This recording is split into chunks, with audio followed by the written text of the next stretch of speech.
Bonjour Christine Kelly, Bonjour membre Patrick. du Conseil supérieur de l'audiovisuel et présidente de la mission sport aujourd'hui 1er février, les 24 heures du sport féminin à votre initiative pour sensibiliser toutes les chaînes et TV5 Monde dans les partenaires à la nécessité de montrer les femmes qui font du sport. Pourquoi vous vous battez pour ça, Christine Kelly ? Parce qu'il faut quelqu'un qui se batte pour ça, parce qu'il n'y a pas de visibilité, parce que trop peu de sport féminin est montré à la télévision. Pourquoi seulement 7% des retransmissions sportives concernent les femmes? Pourquoi 93% des retransmissions sportives sont masculines? Pourquoi ces retransmissions sportives féminines sont uniquement diffusées en payant et pas en gratuit? Il y a un vrai déficit, un vrai manque de visibilité. Alors, pendant 24 heures, on va voir passer le logo. C'est une première internationale que vous lancez là. C'est une première dans l'histoire de la télévision française et de la radio. C'est une première au niveau international. Effectivement, mobiliser toutes les chaînes, toutes les radios pour diffuser le logo, diffuser une bande-annonce, diffuser des reportages, des interviews sur le sport féminin, faire, comment dirais-je, de cette journée une journée pour débattre des problèmes, des atouts du sport féminin. Alors, on va diffuser beaucoup de choses sur TV5 Monde pendant cette journée, notamment par exemple un portrait Marie-Amélie Le Fur. Elle est dans l'athlétisme, elle est handicapée, regardez.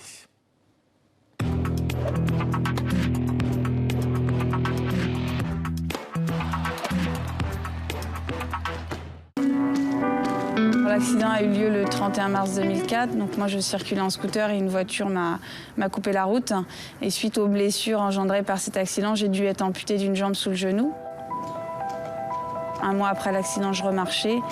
Et surtout, 4 mois après, j'avais ma première prothèse de course qui me permettait de revoir les premières sensations de course. Voilà, ça c'est donc un portrait parmi d'autres qu'on va diffuser sur TV5 Monde pendant toute cette journée, puisqu'on est partenaire avec nos amis de la RTBF, avec d'autres chaînes qui vous soutiennent. Formidable. Vous avez un vrai soutien dans cette opération pour défendre le sport féminin? Jamais, depuis que je suis au CSA depuis 5 ans, jamais. Et pourtant, je me suis battue pour des causes. Je n'ai vu une telle mobilisation. Une mobilisation de toutes les chaînes, de toutes les fédérations, des associations, des villes. Jamais. Et merci beaucoup à TV5 Monde, surtout pour la dimension internationale qu'elle peut donner à cette manifestation. 243 millions de foyers dans le monde où vous diffusez, 198 pays. Ça permet au CSA, et on est très fiers que vous soyez partenaire, de prêcher, entre guillemets, la bonne parole du sport féminin dans le monde entier. Merci beaucoup. Alors, en tout cas. on vous remercie aussi, Christine Kelly. On va diffuser aussi un documentaire pendant ces événements, dans les pas de Katia en Utah, aux États-Unis. Donc, une exploratrice. Et puis, il y a un web docu. On va voir quelques images. Donc, ce web docu TV5 Monde qui nous amène à Marseille. Et on découvre là, évidemment, sur le pas de sportives, d'athlétisme. On y découvre finalement des femmes engagées, des femmes qui veulent pratiquer le sport et qui veulent le faire savoir aussi d'une certaine façon. À ces femmes, par exemple, Laura Flessel, qui est la marraine de l'opération, elle me dit « Christine, j'ai attendu 20 ans pour que ça puisse se faire. On nous disait à l'époque, ayez de la performance. Aujourd'hui, la performance est là. Pourquoi aujourd'hui, alors que la performance est là, on ne diffuse pas le sport féminin? Et lorsque la performance masculine n'est pas là, on diffuse le sport masculin.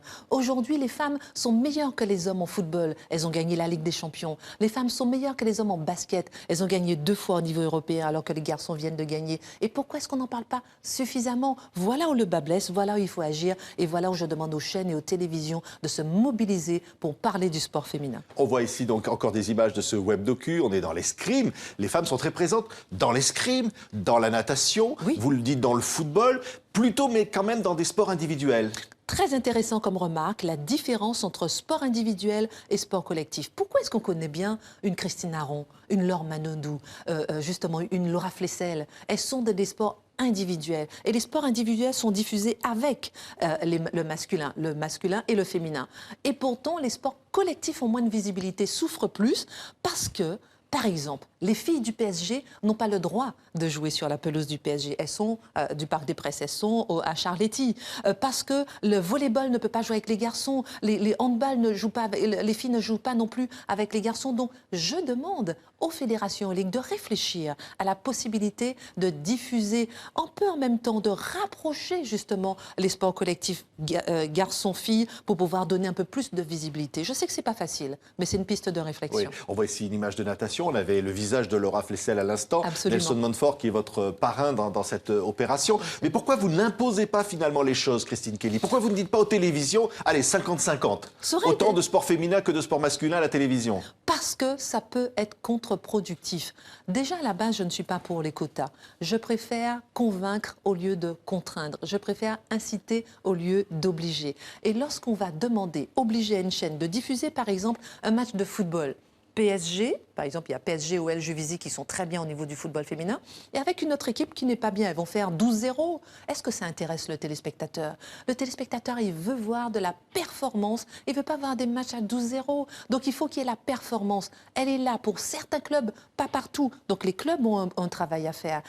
Les téléspectateurs veulent voir des stades remplis.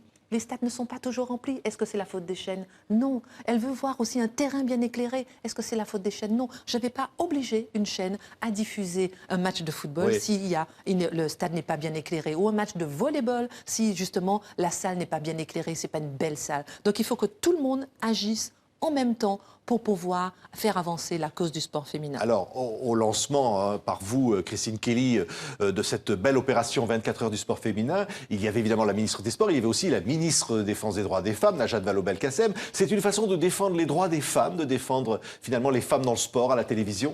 C'est incroyable de voir effectivement qu'il y a encore peu de temps, le rugby n'était pas ouvert aux femmes. Donc c'est vrai qu'on défend quelque part la cause des femmes. Pourquoi 52% des pratiquants sportifs en France sont des femmes et 7% seulement des retransmissions sportives sont féminines? Il y a effectivement un problème de femme à la base, de visibilité de la femme, de crédibilité de la femme. Pourquoi lorsque la technicité, la performance est là, on ne diffuse pas la femme? Donc c'est vrai que Najat Vallaud-Belkacem a pris ce dossier à cœur parce que c'est une façon de défendre la cause des femmes. Et aujourd'hui, effectivement, c'est la raison pour laquelle elle participe à la flash mob, sous la Tour Eiffel, pour pouvoir montrer sa mobilisation pour cette cause. On sait, et c'est une opération internationale, que dans beaucoup de pays, les femmes ne peuvent pas s'exposer dans le sport, sont obligées de porter des vêtements qui les dissimulent d'une certaine façon, et qui rend finalement pratiquement impossible le sport, la natation, un certain nombre de sports. Finalement, c'est un combat international. C'est un combat international, parce que le sport, effectivement, permet d'aller